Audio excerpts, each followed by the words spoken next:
Whether thou art a ghost that hath come from the earth, or a phantom of night that hath no home, or one that lieth dead in the desert, or a ghost unburied, or a demon, or a ghoul, whatever thou be until thou art removed, thou shalt find here no water to drink. Thou shalt not stretch forth thy hand to our own. Into our house enter thou not. Through our fence break through thou not. We are protected, though we may be frightened. Our life you may not steal, though we may be scared to death. Welcome to Scared to Death, Creeps, Peepers, Roberts, and Annabelles. I'm Dan. Hello, Dan. I'm Lulu Marie. Hello. Hello. I just want to thank all of our Creeps and Peepers for the recent ratings and reviews. They continually help us find new listeners. Next to word of mouth, they really keep us going more than anything else outside of support directly on Patreon. So again, just thank you very much. We see those. We appreciate those. And we're still having so much fun doing this. Yay. Yay. Yay. Okay, well, I also have a quick announcement, but I need you guys to listen up, maybe make a little note, put this on your calendar. It's time to talk about book number 6. Woohoo! Yeah, if you guys can even believe it, we are talking about book 6. We're 6 years in, and before I give the dates and all of that, Dan and I just want to say thank you so much for your continued love and support over these past 6 years. Mm-hmm. It feels nearly impossible that we've been doing it for that long. Like, I remember the day it launched. I remember so many incredible conversations Dan and I had just trying to build this out and think about what we thought it was going to be. So thank you for being on this ride with us. Yeah. We remain humbled by your long-lasting support. Okay, so the book. Now, last year, there were quite a few constructive criticisms about when the book was announced versus when on sale and the delivery times. So I think that we created a much more streamlined, faster system this year. Just like last year, we are only doing 1,500 books. All of them will be autographed. We used to do some autographed, some not. Turns out what you guys want is you want an autographed book. So 1,500 autographed books, 500 of those will be set aside just for Annabelles. And then the other 1,000 books will be available to anybody who wants them. The 500 books for Annabelles will go on sale on Tuesday, August 19th at 12 noon Pacific time, 3 p.m. Eastern time. Guys, that's in like 2 weeks. Put it on your calendar. Then on the very next day, Wednesday, August 20th, the remaining 1,000 books will be available on our store for anyone who wants them at 12 noon Pacific time, 3 p.m. Eastern time. Okay, so just real quick, 500 books for Annabelles, Tuesday, August 19th, 12 noon Pacific time, 1,000 books for anybody else who wants them on Wednesday, August 20th, 12 noon Pacific time. All the books are pre-sale. They will be shipped out to you as soon as they are in our hands and we can get them to you. We do guarantee you will have your book on hand or before Halloween. Okay, obviously sometimes there's a little books have gotten lost. Don't worry. We always take care of it. Stress not. And all of the books will be purchased from our merch site, badmagicproductions.com. Annabelles, don't forget, you'll need your secret password to access that early event and to use your discount at checkout. That is all. Okay, so let's get into stories. My first of 2 is about a woman who is dealing with some family tragedy and the paranormal. And I can't give away more than that without risking spoilers. And then my second story is set in Pennsylvania. I'll share the haunted lore associated with Brownsville's Nemacolin Castle. What about you? What has been sent into my story at scaredtodeathpodcast.com? Yes, I have 3 stories this week. My first takes us on a long drive and dark roads in Idaho Falls. Oh, okay, cool. Yeah, I thought that would be fun for you. And then my second story has a mother questioning whether or not she is seeing her own daughter or not, all throughout her house. Mm-hmm. And then my third and final story, you're going to love this, an Airbnb story all around a creepy ass mirror.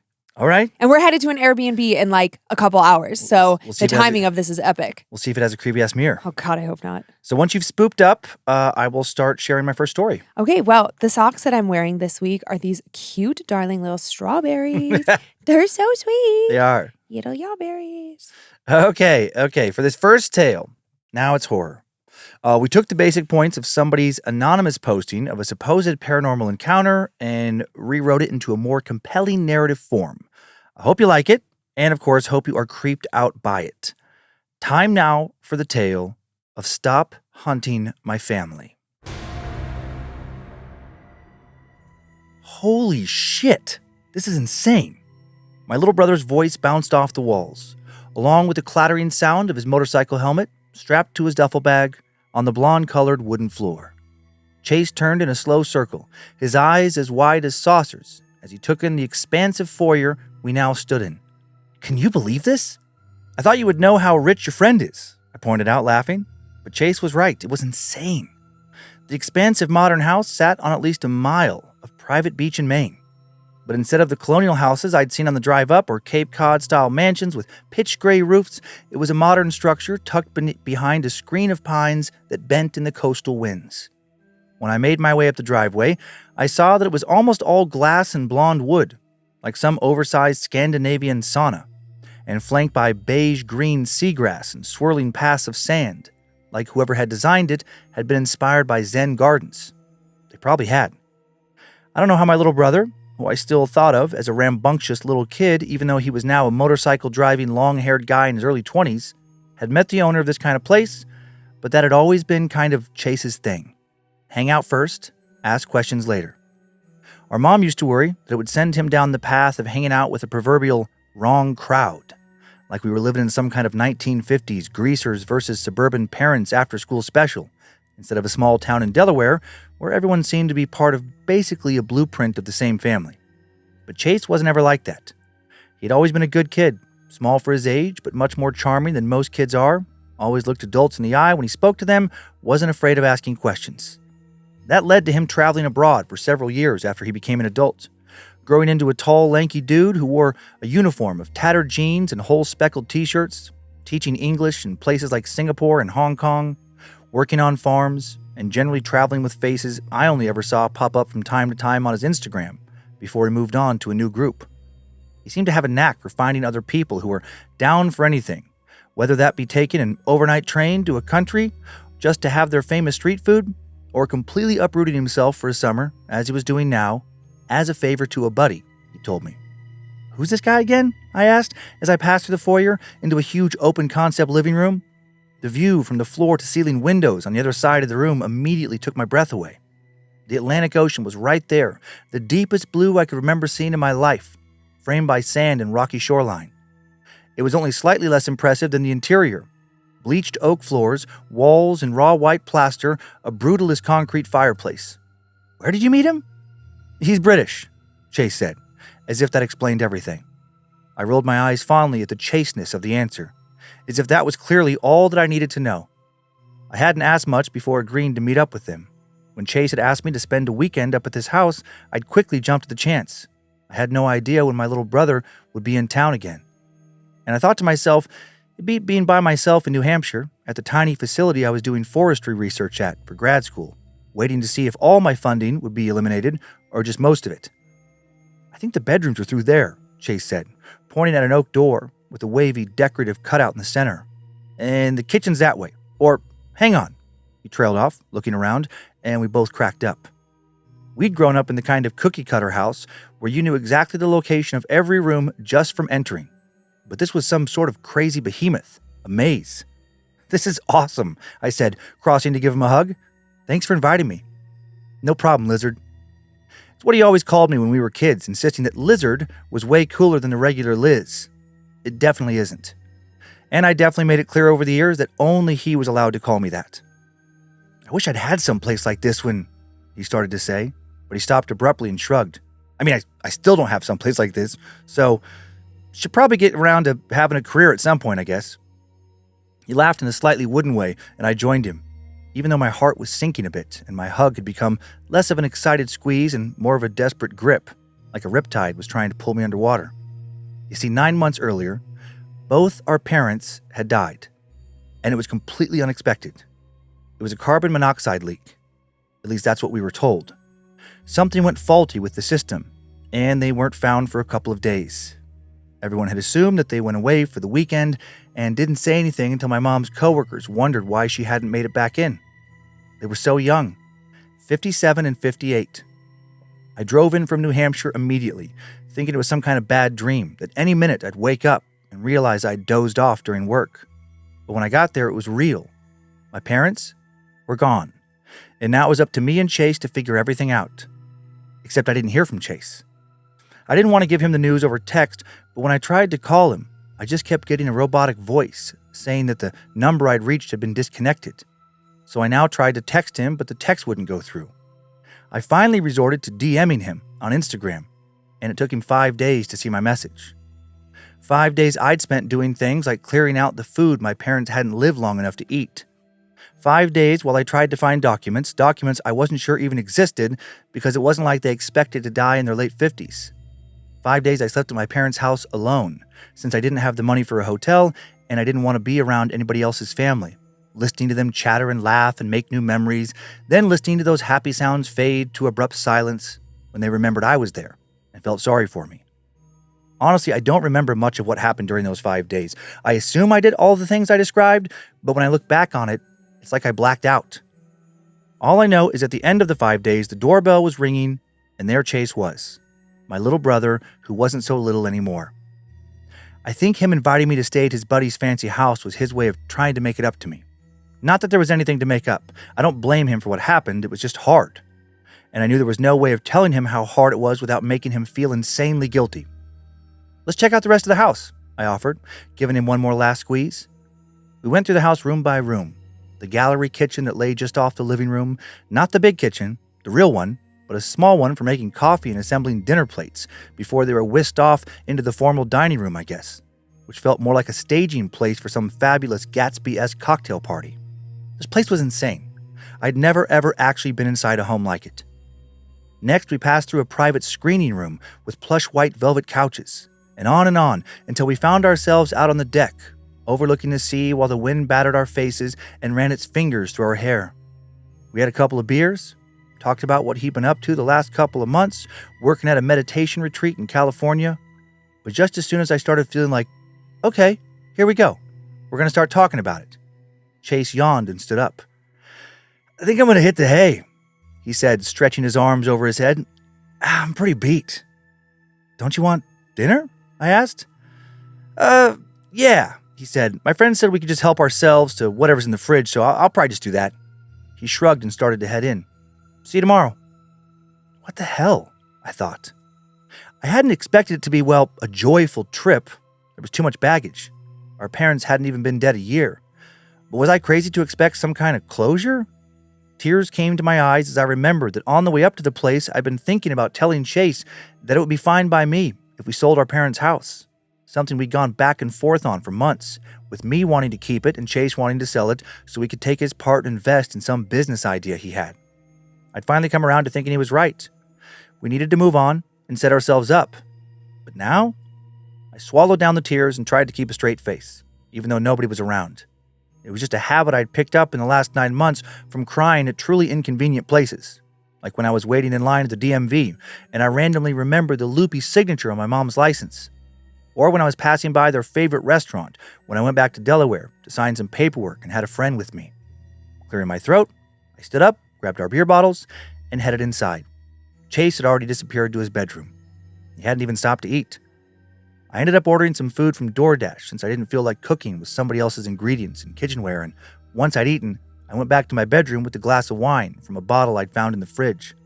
Even though I was upset, it was hard to ignore that my bedroom was a thing of beauty. A perfectly round room, the round platform bed circled by a thick linen curtain to block out the light. And I would need it too, because a solid half of the cylinder walls were made of glass. Crazy. There was a little ensuite bathroom for the toilet, but the bathtub, a smooth stone creation that looked like it had grown up from the floor, was set right in front of a glass wall. Once I'd filled it up and got in, it felt like I was taking a bath right above the ocean. The warm water immediately loosened my muscles. As dusk set in, darkening the beach and slipping the room into purple twilight, I sipped my wine and allowed my mind to wander. Blink, blink, blink. From the house, a wooden boardwalk-style raised path led down to the shore, studded with lights. But from my bath, I could see that the last light, the one closest to the beach, was flickering. Blink, blink, blink, blink, blink, blink. I made a mental note to tell Chase to tell his friend that one of the lights was going out. Not because I cared, but because I assumed that the owner could face some kind of liability if somebody fell on their way down to the beach. I'd become a lot more sensitive to that kind of thing since my parents' accident. But the blinking stopped, and the light stayed on. Okay, I thought, maybe a slight electrical disruption, no big deal. Then as I watched, the second closest light started blinking. Blink, blink, blink, blink, blink, blink. I could almost hear the buzzy sound that accompanies a flickering bulb, which was impossible since I couldn't hear anything happening outside my bedroom, which must have been especially well insulated. And even if I'd been outside, the waves would have drowned it out. At the same time, I felt it. Blink, blink, blink, blink, blink, blink. And then it blinked out completely. Okay, that was weird. I now wondered if there was some kind of electrical surge happening. Suddenly my heart started racing and I got up out of the bath, sloshing bath water onto the floor. And when I looked back, the third closest light started. Chase? I called out, my voice rising with panic as I wrapped a towel around me. Everything in my body was screaming at me to get out, that the house was going to blow up, even though I knew that wasn't true. That was in fact a completely ridiculous, intrusive thought, but still I couldn't stop freaking out. Chase? Something's wrong outside, I shouted. My body wouldn't even let me take the time to throw on a pair of pajamas. It was only to get out, now, leave as soon as possible. By the time I made it out into the deck, all of the lights were now blinking in unison, like someone had programmed them to. What the fuck? I said out loud, and as I opened my mouth, I tasted the faintest trace of something acidic on my tongue, biting and sharp.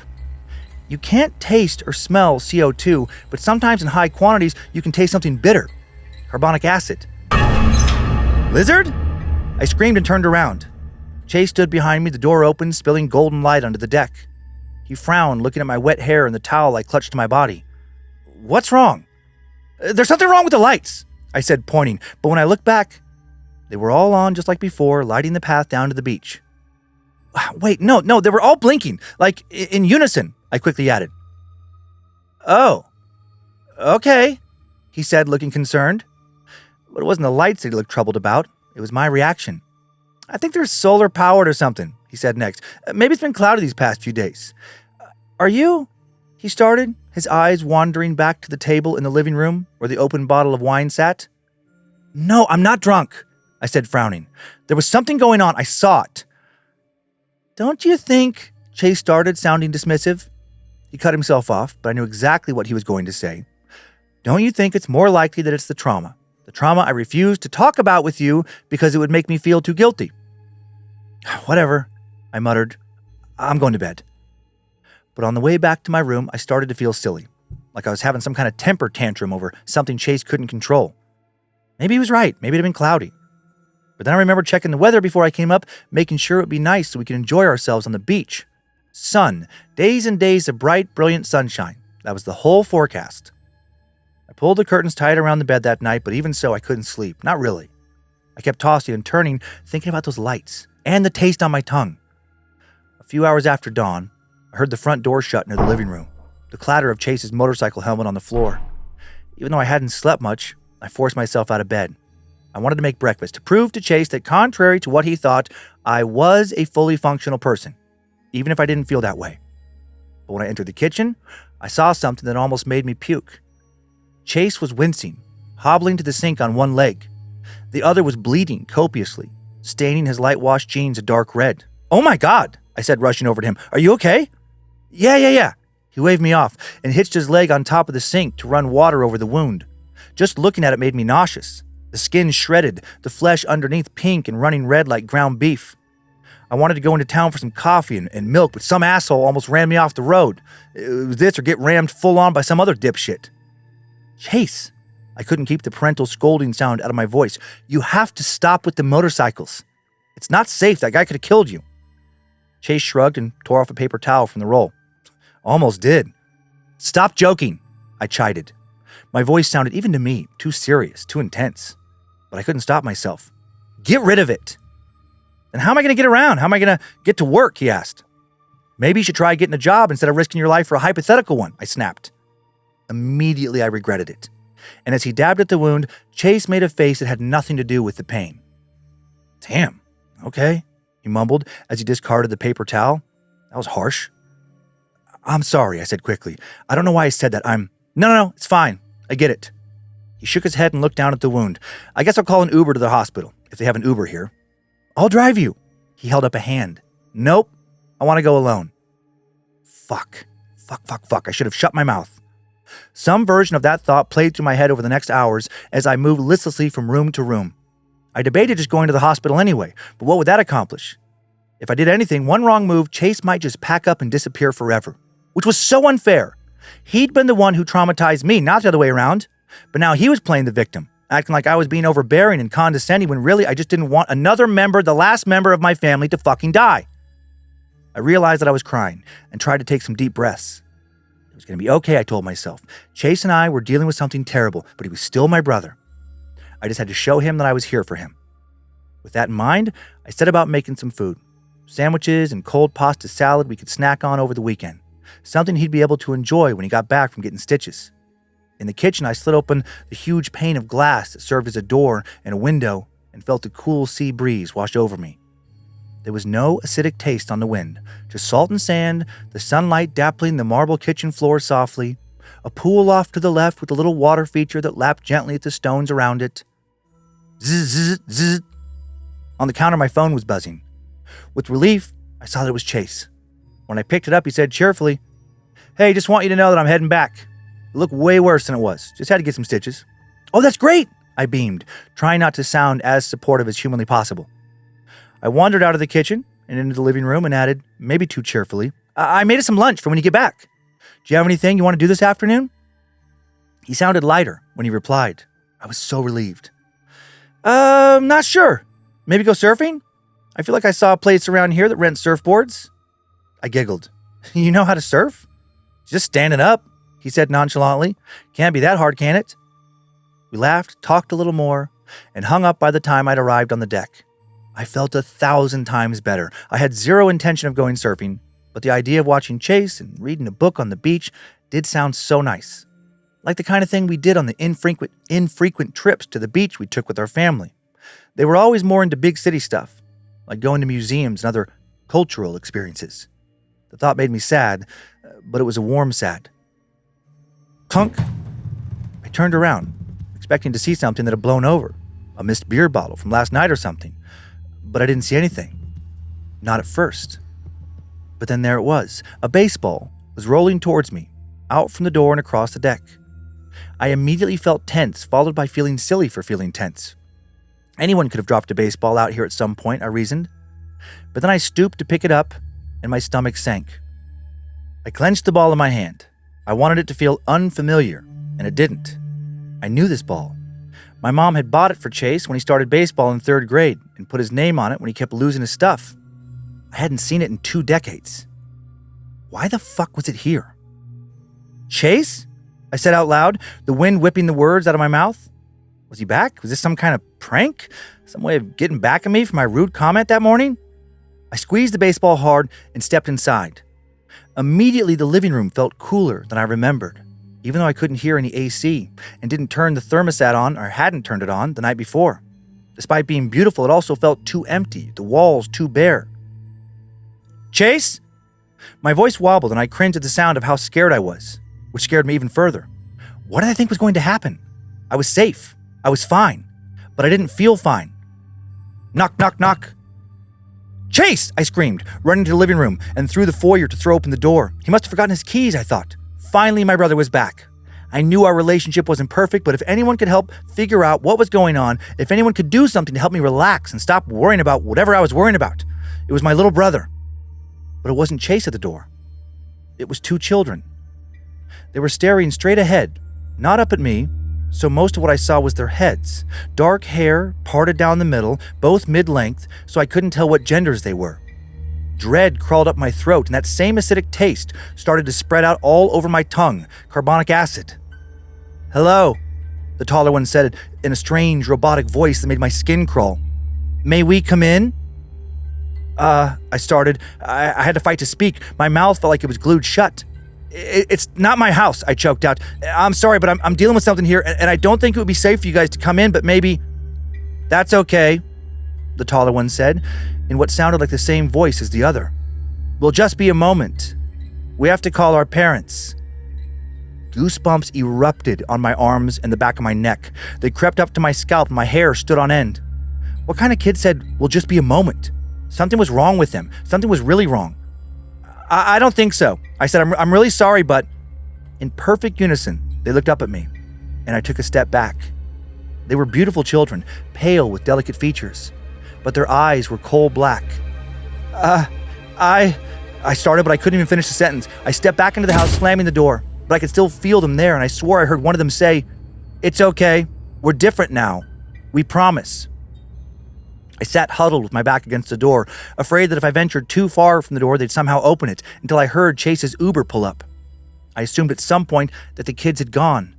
But then, when he opened the door, I could still taste that acidity in the air. I told Chase we had to go. Right now, they were dangerous. Very, very dangerous. I don't think he believed me until I told him the whole story, how it started back at our parents' place as we were driving back down the highway. I'd seen them before. The memories came rushing back when I saw their eyes, and I told Chase all about it. Those 5 nights I've been at my parents' house after they died, I barely slept. I would pace around in the middle of the night, restless, constantly checking the carbon monoxide detectors. The weird thing was, they always seemed to work when I checked them, even though I hadn't replaced the batteries. I kept trying to put it together, how it could have all happened, like I was told it had happened. Nothing seemed faulty. And there were these weird clues that maybe something else had happened. The phone was found dangling from its cord in the kitchen, as if my parents had tried to call someone before they died, and something happened mid-call. But their bodies weren't found anywhere near the phone. There were also sticky fingerprints on the counter and strange smudges on the windows. I'd walk from room to room looking for signs of I don't know what, trying to put it all together, how they died, and sometimes out of the corner of my eye, I'd see them. 2 children pressing their faces to the windows, their eyes coal black. Once I made eye contact with one of them, the taller one, just for the briefest moment. It smiled and put its hand against the window. Its touch left a smudge, like the other smudges I'd already noticed, but then it quickly left. I remembered wondering just for a fleeting moment if those kids could have had anything to do with my parents' deaths. But then I laughed the thought away. They were just little kids, and I never saw them again. I chalked it all up to exhaustion and grief. I'd been hallucinating. But now I'd seen them again. Clearly, I'd heard them. And now I wondered again if they had something to do with my parents' deaths. I wondered, had they let them in? I know it sounds crazy, but if you felt what I felt when I saw them, you'd understand. After that trip to Maine, my brother and I sold my parents' house. It was what my brother wanted anyway, and I didn't want to risk them coming back and finding me. But I think they have. Ever since, sometimes I'll still see things from my old childhood home. They'll be scattered outside my house in New Hampshire. A picture of my parents and I. A teacup I used to drink out of as a kid with some kind of sticky black residue in the bottom. A Monopoly piece, the dog I always used to use, with a little bit of string around its neck. Like it's supposed to be a collar or a noose. Chase is off in the wind again. It's been a few months since I've seen him, and I think maybe it's better that I don't know where he is. He's never said they visited him. But if I visited him, maybe they'd follow me again and find him, and maybe he would let them in, and then I would have no more family left. Okay. I had no idea where it was going. Honestly, when the lights were flickering on the dock, I thought walkway. Yeah, I thought it was like a Morse code thing. I immediately thought oh, her parents must be trying to contact them from the other side or something else. I don't know. And then the acid in the air. I was like, oh my God, are they going to be poisoned too? I was so confused about where that was going, and I did not see that coming. Me either. When I first Sophie Evans, found this one, and when she passed it along to me, that's why I didn't really tease much at the beginning. I just didn't know where it was going either, but I liked the characters, and I was just curious about it, and I was like, okay, what is happening here? It was like some dark secret between these siblings. And then when I was like, oh, all of a sudden, of course, the black eyes. Yeah. I mean, as soon as the door rang, or the doorbell rang, I also thought it was going to be Chase or just a neighbor or what have you. Yeah. But then as she began to describe looking over their heads, I was like, oh shit. Yep. Yeah. It'd been a while since we had one of those. Here we go. Yeah. Yeah. I liked it just for variety. I thought it had a very different rhythm than a lot of the stories I've shared for a while. Yeah. No, I liked it. No pics associated with it. I didn't want to include any pics of black-eyed children that could end up just being spoilers for Creeps and Peepers. Oh, yeah. So how about just this one pic of you and Dee Dee, you and Ginger Bell staring longingly into each other's eyes. Oh, man, those are my favorite pajamas. As a little palate cleanser. Oh, Dee Dee. Oh, I wonder what Dee she was Dee. talking to me about. I bet she wanted to go outside. Or I maybe had recently coughed or sneezed and she was checking on me. Oh, Ginger Belle. Such a cute little picture. I feel like this picture really captures her essence. She's just so sweet. She is so sweet and so anxious and so worried. Mm-hmm. Oh, Ginger. Yep, she's a sweet, anxious little thing. Oh man, that looks like a Saturday morning at our house. Yep. Pajamas, puppies, and laptops. Exactly. Love it. Okay. Are you ready to head to Pennsylvania? Okay. And now we head to a riverside town in southwestern Pennsylvania, a town that once thrived with travelers, industry, and quiet ambition. Now, it's mostly just quiet. But inside one of its oldest buildings, that silence can feel unsettling. This is the story of Nemacolin Castle, a historic brick and stone mansion that's seen more than just a bunch of history pass through its doors. Once a stop on the Underground Railroad, later a Civil War recruitment site, and for well over a century, the home of the same family. This place has layers, and not all of them are resting peacefully. Nemacolin Castle's origin story begins in 1789 in Brownsville, Pennsylvania. That year, William Lynn, an early settler, began construction around the area's original trading post on land he bought from the town's founder, Thomas Brown. But then tragedy kept befalling William, and construction kept stalling. Many of the early builders kept dying of both disease and accidents. And when William's father died, he'd finally had enough and sold the property to Jacob Bowman, a merchant and postmaster who took over planning the construction of a grand house overlooking the Monongahela River, a river now generally just called the Mon. The area was still quite wild and unpopulated then, dense woods full of game, deer trails, an incredibly clean and clear, pristine river teeming with fish, and a small native population that hunted and sometimes lived in the area. The structure Bowman built was named after Chief Nemacolin, leader of the Delaware Nation, who had helped English settlers widen an old native trail to the region to allow easier travel between Maryland and Pennsylvania and the Ohio Valley. Bowman was an ambitious and industrious man. He started truly building the home you can see now in the late 1790s and did it in 4 stages: Federal style in the front, Gothic revival in the back, and an imposing tower that seems more appropriate for a fortress than a family. And then I guess the rest of the house. The home would become the little town of Brownsville's social and spiritual center for the roughly 500 people who lived there at the time. The Bowmans would host gatherings, provide a space for the town's early Christians to worship and say their prayers, and even house the town's first post office. And also scare the hell out of various individuals right from the start. Before the home was even completed, to many, it felt off. Many of the castle's early construction workers would report finding human bones buried in the hill where the foundation was laid, almost certainly Native American remains, and lots of them. Some were carefully gathered and reburied, some level of respect was shown, but with others it's said they were simply tossed carelessly into the river. According to some historians, these bones may have been part of a mass grave that was created following a nearby skirmish of the French and Indian War that had occurred a few decades before construction began. An untold amount of remains may still rest beneath the house's eastern edge today. On top of the dead line beneath the home, multiple generations of the Bowman family would proceed to not just live, but die in this house. Jacob and his descendants, many of whom never married and never left the home, will be buried in a small cemetery just a few yards away from the castle. As the years went by, and as the home became filled with rare antiques, personal journals, and family portraits, the energy of the house is said to have shifted. The home started to feel more and more alive, and many of those portraits seemed to now watch those who walked past them. In the mid-1900s, the last Bowman would die, and the house would be deeded to the Daughters of the American Revolution, who would turn it into a museum. And now, finally, stories that had been accumulating for a century and a half began to trickle out and into the public's imagination. Time now for the tale of the ghosts of Nemacolin Castle. One of the earliest stories, and still the most commonly reported, involves the third-floor tower room. It sits at the home's tallest point and was originally used as a lookout post directly following its construction. It's cramped, always cold, which is obviously unusual for a home's highest point since heat rises, and it seems to be constantly filled with an oppressive sense of dread. Various tour guides have refused to go up there alone.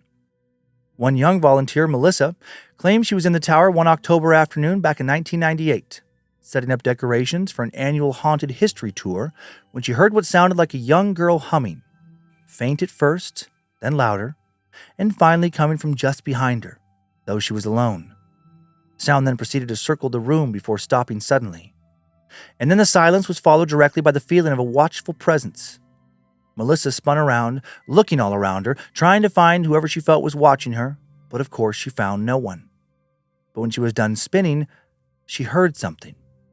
It sounded like someone quietly and carefully walking barefoot along the wooden floorboards, like they were walking in slow circles around her. Melissa progressively felt more and more upset by all of this. The skin on her arms broke out in goosebumps. The hair on the back of her neck stood up. And eventually she couldn't take it any longer and literally ran out of the room and down the stairs. Took all the restraint she had not to also scream as she fled. She felt silly when it was all over and a bit embarrassed, thankful that no one had seen her. But then later, when she told her supervisor and tried to pass off what happened as nothing more than her just getting herself all worked up over nothing, she was met with a nervous laugh. "Oh, you met Sarah," the woman said. "She's one of the quiet ones." While nearly all of the early reports of a haunting never made it onto the written page, that changed in the late 20th and early 21st century. The Brownsville Historical Society, which now owns the estate, began keeping track of claims. And they noted that dozens and dozens of different people were all reporting similar things, like sudden cold spots in the music room, a powerful sensation of feeling watched all throughout the home, doors all around the home slowly opening and then slamming shut violently, even with no noticeable wind or draft, phantom footsteps pacing from room to room, sometimes all night long, visitors seeing a woman in black looking out of the upstairs window, even when the building was locked and empty, visitors hearing the voice of a young girl, Sarah, in the third-floor tower room, and, of course, the portraits feeling alive. In 2003, a local paranormal group set up recording equipment in the parlor, hoping to catch some EVPs, electronic voice phenomenons. They left overnight cameras and audio recording devices on and recording. The next morning, they found one of their cameras knocked off the tripod, the audio mostly silence, except for a deep guttural growl recorded at 3:17 a.m., followed by what they said sounded like a man's voice whispering, "Get out!" The group claimed they took the voice's demand seriously, left and didn't return. Another story comes from James Ritter, a former Civil War reenactor and tour guide. In 2011, James claims that he was walking through the entry hall after hours locking up, and that as he passed the base of the stairs, he saw someone standing up at the top. He described the figure as a tall man in a gray greatcoat with a high collar and dark boots. He said his face was pale and sunken. James assumed it was another guide in costume and called out, "Hey, we're closed." The man didn't respond. He just stared. And then in one swift motion, the figure stepped backwards into the wall and vanished from sight. James said he was so shocked he must have stood frozen for a full minute before bolting for the door. In 2015, a small YouTube ghost hunting group called Nightline Paranormal was granted permission to film inside Nemacolin Castle overnight. It was cold when they stayed, the temperature would dip below freezing, and the building had no heat at that time. The team used a spirit box in the old dining room, asking typical baseline questions such as, "Is anyone here? What's your name?" After a few minutes of static, they claim a male voice cut through saying, "Jacob." Then after a few moments of silence, another voice, softer, female, and distant, was heard saying, "Don't trust him." The group then lost contact with whatever spirits they may have been speaking with. But later that same night, in the music room, they asked, "Are you angry that we're here?" And once again, they got a response. They heard a male voice reply, "Always." A few moments later, they reported that they all heard the sound of a piano chord being played, a deep, low note to be precise, even though the piano in that room had not worked at all in years. One member of this group would later post on Reddit that night after night, following his paranormal exploration of Nemacolin Castle, he began waking up at 3:17 a.m., that time another person mentioned, every night for 2 weeks straight, always to the sound of footsteps just outside his bedroom door. In 2020, during the early pandemic closures, Nemacolin Castle stopped allowing visitors, like many places. But a maintenance worker named Lynn had the job of checking in weekly, making sure the roof wasn't leaking and the grounds were, kept. And on one cloudy April afternoon, he claimed that he arrived around 4 p.m., walked the property, then stepped into the parlor. There on the mantel sat a very old-looking pocket watch he had never noticed before. He picked it up. It wasn't ticking. And as he turned it over in his hands, he claimed he heard a whisper right in his ear say, "Leave it." He dropped the watch and backed away. And as he was backing away, he said the room grew very cold. Then from upstairs, he said he heard a scream, a single shrill scream. He says he ran out of the house and that only fear of getting fired allowed him to still lock up the place with some shaky hands. Then, that night, he had the strangest dream where he found himself standing in the castle's small cemetery out back. The ground was soft, and something was reaching up from the soil, fingers curling around his ankles. He said he woke up screaming, covered in sweat, and that his heart was pounding. Nemacolin Castle has since reopened and once again gives tours. If you'd like, you can walk its creaking floors, perhaps explore the old tower room and feel the weight of both history and a haunting pressing in on you. Some say the haunting is nothing more than just residual energy, echoes of lives lived long ago. Others believe that some of the Bowmans, like Sarah, they've never really left. And still others think that the house wasn't just built on a hill with history, but on land that was not meant to be disturbed, where bones should have stayed buried, and now multiple restless spirits continue to try and reach out to the living. Okay. Yeah, just, kind of the traditional haunted house beats in that one. Uh-huh. I will say this place, based on just the volume of YouTube videos, very, very popular with ghost hunters. Okay. I'd never heard of it. Yeah, a lot of paranormal investigation groups have stayed there and posted blogs about it, posted videos of their stuff. And actually, I mentioned, some EVPs in this story, and I thought about trying to, play one. If anybody wants, you can find quite a few of them on YouTube. You just search for Nemacolin Castle EVPs, and I'd play them, but I just forgot. I hadn't looked for them for a while. They don't translate very well. Like EVPs, in my opinion, are only good for the people who were there. I know. They never feel authentic to me. Yeah, it's just tough because, yes, you'll hear some voice in the background being like, get out. Yeah. Or I don't want you here. Whatever. It doesn't even matter. Yeah. But it's like, how do I know that just wasn't one of them? 100%. Yep. And it's no matter what it sounds like. I mean, I guess if one, really creeped me out, maybe I'd play. But even then, I would just assume that, okay, maybe you used voice modulation filter or something in post, So, but for the people who are there, if you knew that it was just okay, me, Bob, and Jim, and I know all of our voices. Yeah. And then a voice that definitely wasn't Bob or Jim's appears on that recording, that I'm freaked out. Yeah. But it wouldn't matter how many people I showed it to. Sure, of course. So I have some pictures. Great. Yeah, I want to see this place. Yeah, it's very unusual. This is a recent pic of the front of Nemacolin Castle. Okay. It's actually more commonly known now recently as Bowman's Castle. Okay. This is the photo of the home again, taken from the side. This is via midatlanticdaytrips.com. That first one was, from Wikipedia. And yeah, you can just see it's a, huge building, especially would have been something to see back in the early 1800s. Mm-hmm. This is just a fun little mannequin. That's currently in the attic. Currently not fun. Gotta have a mannequin in the attic if it's a haunted house. Second floor nursery room with some little rocking horses. Also good for a haunted house, Yep. Supposedly, some of the ghost hunters have heard these, rocking horses start rocking on their own. Okay. And then finally, just the library that has some of those old portraits that I mentioned. That looks like a cool room. Those other rooms, I was like, is anybody taking care of this place?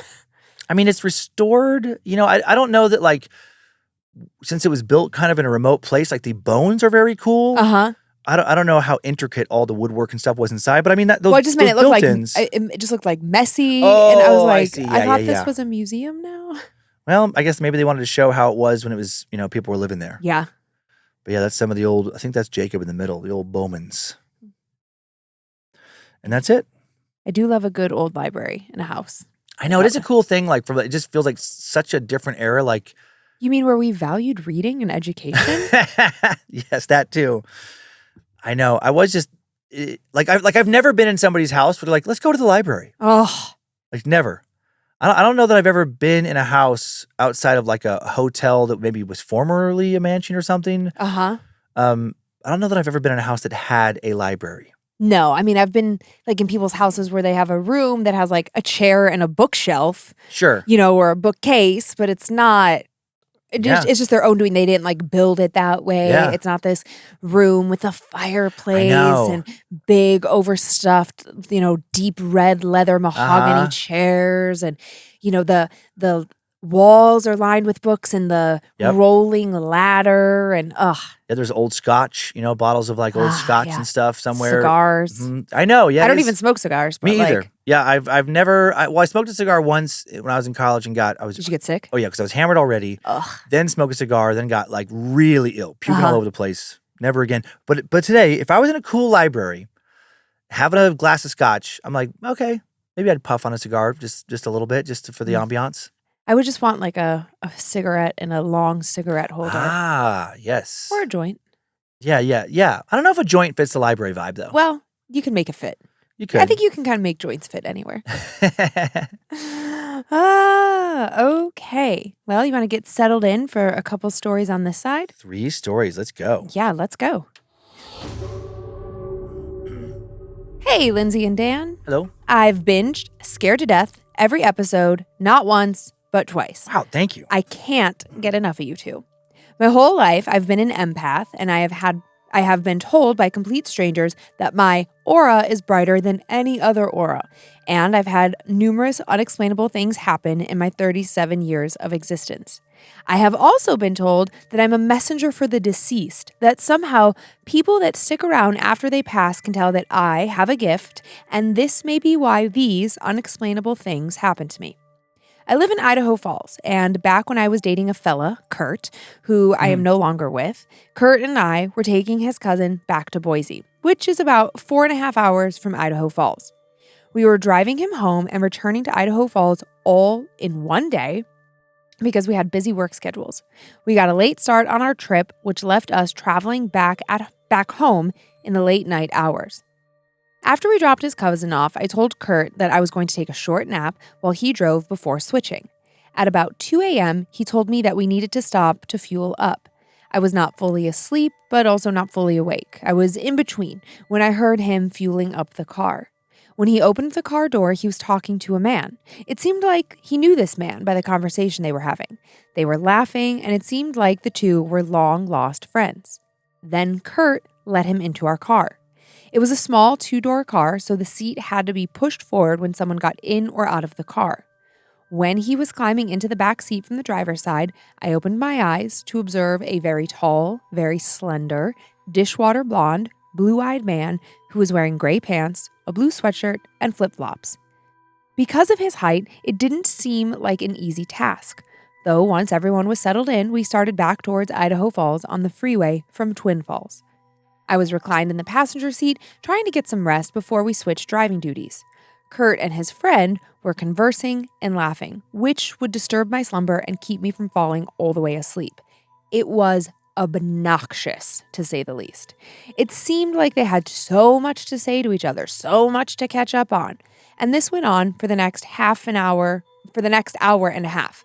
It was 3:30 a.m. when Kurt asked me if I was ready to take the wheel.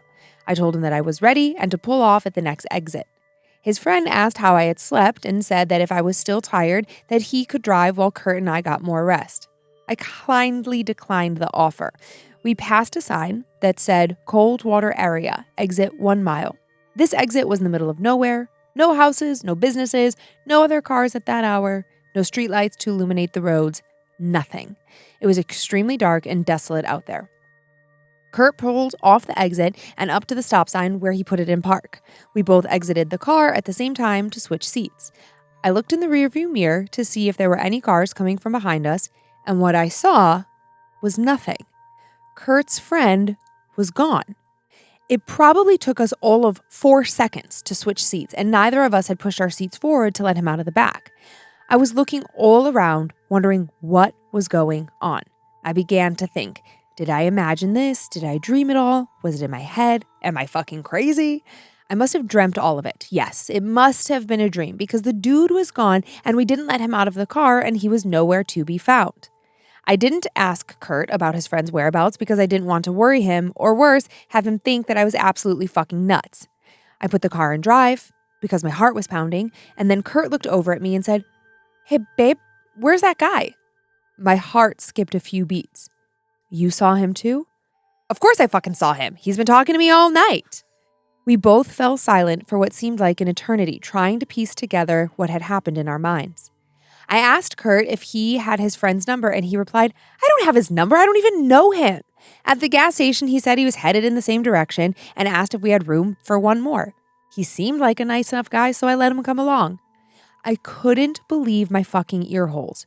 You let some stranger, someone you didn't know, in the middle of the fucking night in a place that we are not from, into our car? The fuck are you thinking? Do we need to call the police and report this? I mean, did you even catch his name? Of course he didn't get the guy's name. We had 2 more hours of driving, and I did not, I repeat, did not let Kurt close his eyes to sleep, not even one wink. We never saw the guy again, but I still remember exactly what he looked like and the clothes he was wearing. Mine and Kurt's relationship ended shortly after this because he was often, well, careless. Your fellow creep, Marta. Thank you, Marta.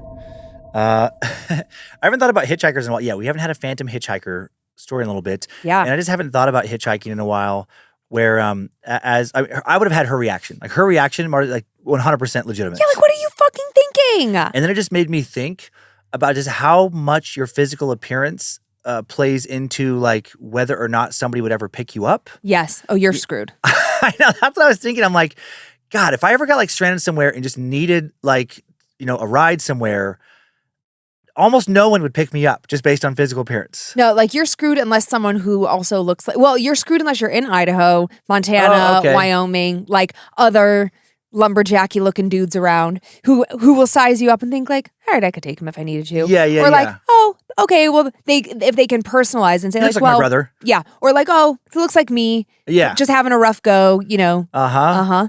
But if I was in like, I don't know, LA or somewhere. Like, oh, absolutely not. No way. And then the other thing I thought about, oh my gosh, now oh yeah.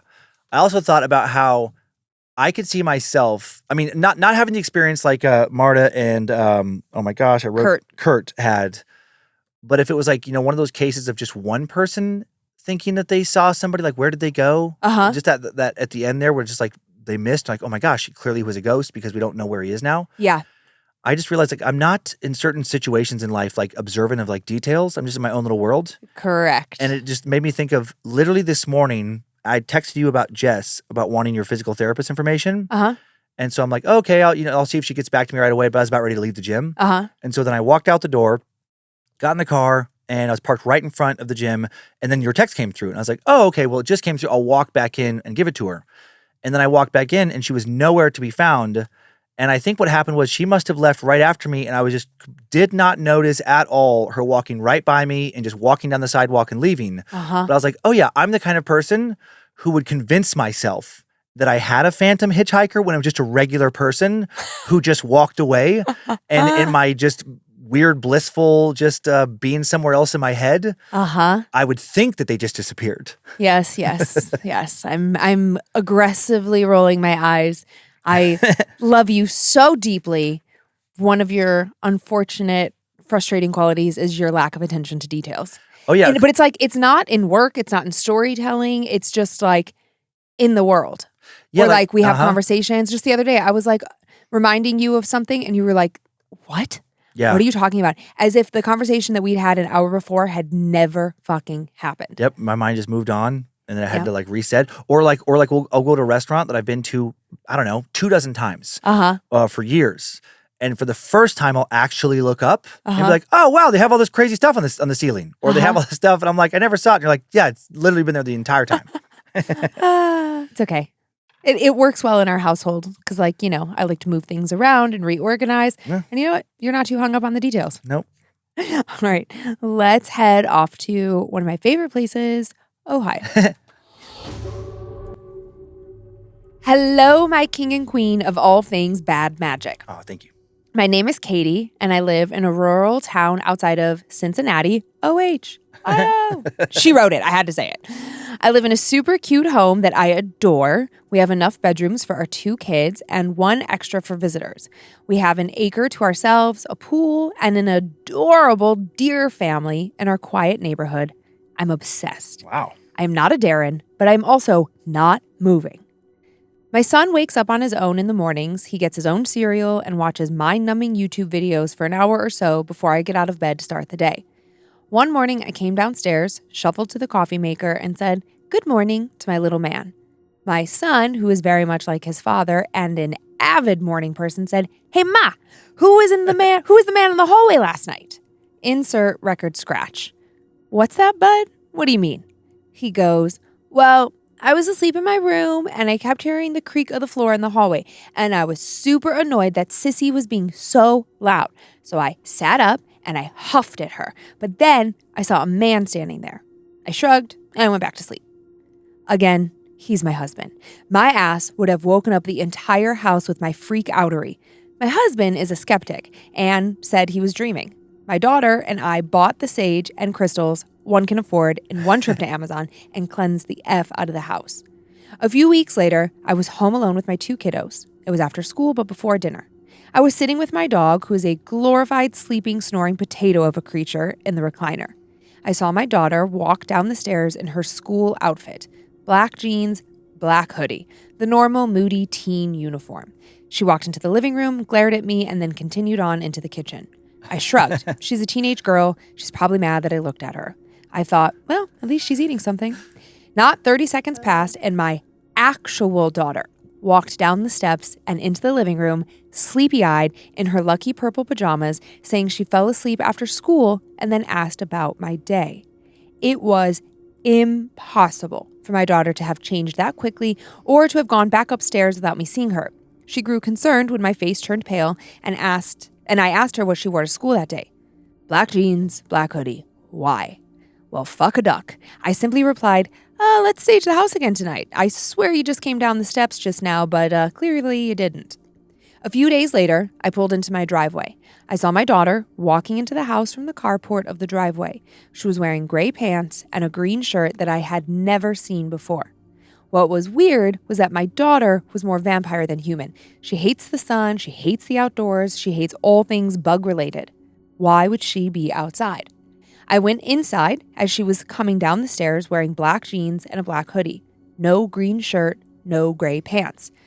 So I said, "Hey sis, were you just outside?" Her reply, "Ew, no. Why? Why would I be?" You guys, that wasn't my daughter. I checked the Ring camera set up on that door and there was no movement detected. I clearly saw someone walk in the back door, but nothing was picked up. I shrugged it off so as to not completely freak her out. We cleansed the house again after that, and nothing spooky has happened since. But I don't think it's over. I don't know when the doppelganger will be back. And really, what's worse than having a teenager? Having another one as a doppelganger? And no, I'm not moving. Katie in Ohio. I love Katie.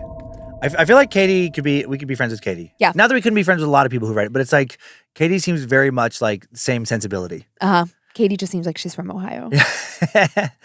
Sassy. I hadn't, well, I guess I have thought about that before, but maybe not in a little while, where it's like, that's just funny that she just addressed that, like, not a Darren, but like, I love this house. Yeah, like I'm not going anywhere. Yeah. Mm-hmm. And also it doesn't sound that serious yet. I know that that's any kind of thing. doppelganger thing is creepy, but I love the way she talked about it, and it just made me think, like, God, if you had a really, like, you know, kind of like typical teen in some ways, kind of like bratty. I'm like, what if you like the doppelganger more? Oh, please. I thought about that too. I thought, what? I was laughing so hard because we've been dealing with Monroe not hydrating herself enough. She literally passed out the other day. Yeah, had to go to urgent care. Yeah. Specifically because she just doesn't like to drink water. And she eats like shit, like all teenagers. It's like, and then says terrible things to her stepdad, like, well, we don't have good food at this house, which is complete bullshit. Yep. But it just was like cracking me up when Katie was like, well, I guess at least she's eating something. I know. I thought the same thing. These kids. But I'm sure it was no different for our parents. I just like the reaction of like, ew, outside? Why? I know. And I like when Katie said something to the effect of like, I assumed that she was just, mad because I looked at her. Like just, the moodiness is so real sometimes. So I'm like, okay. Yeah. It's like, all right, well, you hate me today. That's fine. Okay. It'll be better in an hour. Yeah, exactly. They can't help it. Their brains are on overdrive. Hornets' nests. Yes. All right. Well, you ready for one more? Yeah, I'm loving these. Okay. Hello, Dan and Lindsay. Hello. I'm a newer listener. My cousin turned me onto the show a couple of months ago, and I've been totally hooked ever since. Yes. I love the mix of spooky and fun. I wasn't even going to write in because I honestly thought what happened to me and my friends was just weird, maybe even explainable. But after hearing some of the Air BnB and haunted object stories you've shared, especially the ones with mirrors, I'm not keeping this one to myself. This happened in late October last year. Me and 3 of my closest friends, Tia, Cara, and Monique, booked a weekend trip in Asheville, North Carolina. None of us have kids, so we like to do these reset weekends once or twice a year. Just get out of the city and breathe. Tia found this cute little cabin-style Airbnb 20 minutes outside of town. The listing had all the usual stuff: wooded views, a fireplace, even a hot tub. There were a bunch of pictures, and one that caught my eye was of this really ornate, antique-looking mirror hanging in the living room. I remember joking, "Watch that mirror be haunted," and we all laughed. I should have kept my mouth shut. We got there on a Friday afternoon. The cabin was exactly like the photos. Rustic, cozy, clearly a little older, but nothing sketchy. The mirror was even bigger in person. It had a thick gold frame with this weird leafy design, and it looked like something out of Crimson Peak or The Haunting of Hill House. The glass was slightly warped, like those old mirrors that distort your reflection just enough to make you do a double take. I hated it immediately. But the rest of the cabin was cute, and I figured I was just being dramatic. The first night, we made dinner, played cards, drank wine, and did the usual catching up. The mirror was behind the couch, and I kept finding myself glancing at it. Like, not on purpose, just kind of drawn to it. Every time I looked, I felt like something was almost moving in the reflection. But when I focused, it was just us. It's hard to explain. Cara even mentioned, "Yo, why does that thing feel like it's watching us?" Monique tossed a blanket over it, half joking. We all laughed and left it covered. We went to bed around midnight. Cara and Monique on their own, and Tia and I shared the bigger room. Around 3 a.m., I woke up to pee. As I came out of the bathroom, I saw that the blanket had fallen off the mirror in the living room. Now, this could have just been gravity or whatever. What got me was that the mirror was completely fogged over, like someone had taken a hot shower in front of it, but there's no bathroom anywhere near it. I walked over and saw what looked like smudged handprints on the glass, way too high up to be from any of us. And the handprints? They were small, like a kid's. I backed away really slowly and woke Tia. She's not the ghosty one of the group, but when she saw the mirror, her face went white. We left it alone, went back to bed, and laughed it off the next morning. The second day, we were all chilling in the hot tub around sunset. Cara went inside to grab more drinks. But then she didn't come back for like 10 minutes. We were joking about her taking forever when she finally came out, white as a sheet, shaking. She said, "Someone just whispered in my ear." We thought she was messing with us, but she was dead serious. Said she walked past the mirror and heard someone say, clear as day, "Don't go." Right behind her, right in her ear. That night, we barely slept. We kept hearing knocks from inside the walls and what sounded like footsteps in the hallway. At one point, Monique swore she saw someone standing behind her in the mirror's reflection when she got up to use the kitchen, or to go to the kitchen. By the final morning, none of us were okay. That mirror, still fogged up. This time, it had something drawn in it. I know how it sounds, but it looked like a spiral, like a fingerprint swirled the condensation around. Cara wiped it off with her sleeve, and for a split second, I swear her reflection didn't move with her body. Like her reflection stayed behind somehow. We were done. We packed up early and got the hell out of there. None of us ever found any logical reason for it. The Airbnb host claimed she had, quote, never heard of any issues.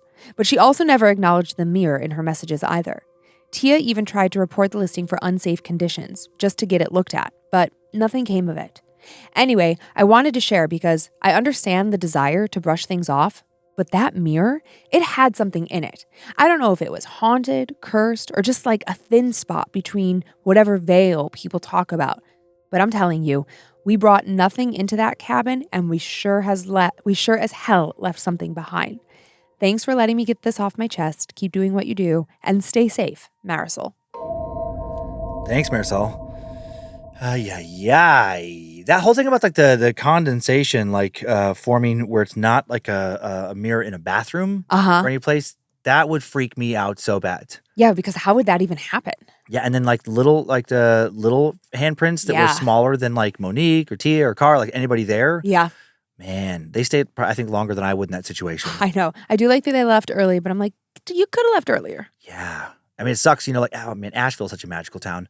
Sucks that they had to leave their vacation a bit early, but God, I know that feeling too. When she's talking about like, the mirror being behind the couch, I would not. I mean, haunted or not, just any mirror behind me like that, I would not handle it well because just like you do see movement in a mirror. Like if your head is twitching, like it could be like a car's headlights going by outside or something, and your peripheral vision just catches a little flicker of movement.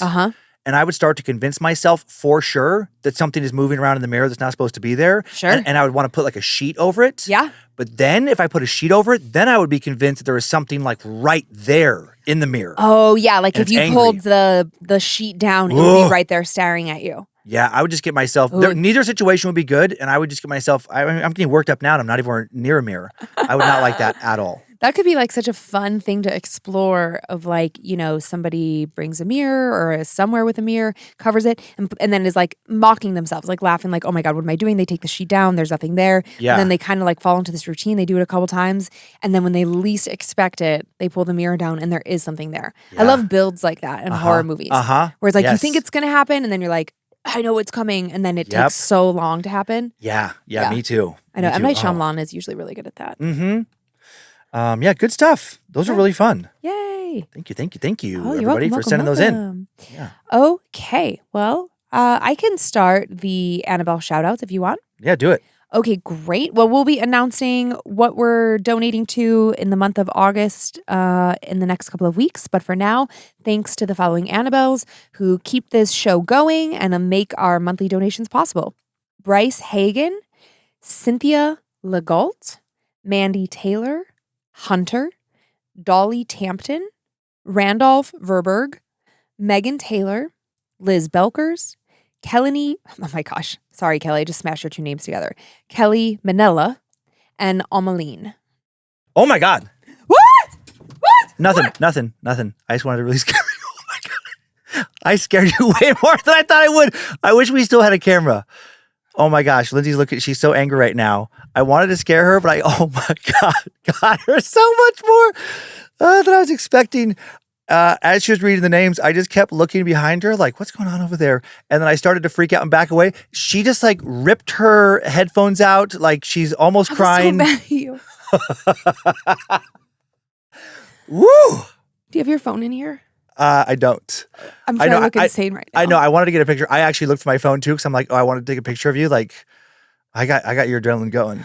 Anyway, I want to thank the following. Guess he's not getting laid.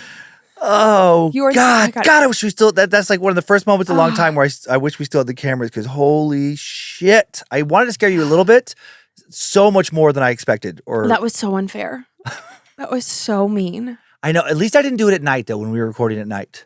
I don't think I would have done it then. So mad at you. At least the sun's out. I want to thank the following Annabelles while Lindsay calms down from her breakdown. I want those Annabelles to start pulling together their resources because somebody is going to need to bail me out of fucking jail. I'm going to murder you. Matthew Tudor, Destiny Yates, Sebastian, Georgiana Halleck, Ashley Howie, Wicked Soul 257, Michaela Collum, I love that you're holding back laughter. Pervosaurus Rex, that's hilarious, Amy Badger and Joseph. Oh, man. It's so funny because earlier I was thinking like, oh, thank God we don't have cameras in here because we had to do a bunch of stop downs because you got something caught in your throat. Yeah. Like I was like having like a bunch of like coughing, sneezing stuff going on, just like allergies. I saw that. I know there's a lot of stuff in the air today. Yeah. Wow, I really got you. Oh yeah, my hands are shaking. Oh, holy shit, they are. Oh my God. Okay. Spoopy shout outs. To Frank, the cutie oh my God, I can't even speak. To Frank, the cutie pie from Grace, your cutie patootie. Happy 3 years, my sunshine. You are my light. I love you. To Brown Camille from Brittany. Happy birthday. I hope your day is magical and everything you want it to be. Can't wait to walk down the aisle and say I do this October. I love you. To the sexy cupcake cowboy from your curly-haired Lucifina. I know the path chosen was the right one when you referred to from as a manageable problem. Not sure what that says about this trying existence, but I am lucky to have your protector energy by my side. And lastly, to everyone listening from Fan Ken, congrats on making it through another day. Just because life's a bitch doesn't mean you can't make it your bitch. You got this. Also, if you put a Roomba on a Ouija board rug, will it conjure a demon Mr. Clean? Nice. Will it? Maybe. And that's our show. It's sometimes That's not going to save you. Sometimes it's so scary Thank you for continuing to send in your personal tales of terror to my story at scaredtodeathpodcast.com. You can email us for everything else at info@scaredtodeathpodcast.com. Thanks to Logan Keith for scoring today's show. Thanks to Heather Rylander for organizing the My Story emails. To book editor Drew Atana, polishing and preparing those listener stories for this upcoming book number 6. Thanks to Sophie Evans for finding the first story I shared this week. I was able to find the second. We're on Facebook and Instagram, where we post pics that accompany episodes and more at Scared to Death Podcast. We also have a private Facebook group, Creeps and Peepers, full of fellow horror lovers who will probably be wondering and talking about how freaked out Lindsay got. Big thanks to the All-Seeing Eyes, to Creeps and Peepers moderators for making that community so fun. Enjoy your nightmares, Creeps and Peepers. Hope you were scared to death. Bye. If spirits threaten me in this place, fight water by water and fire by fire. Banish their souls into nothingness and remove their powers until the last trace. Let these evil beings flee through time and space. Evil may pass through, but hath no home here within, scared to death.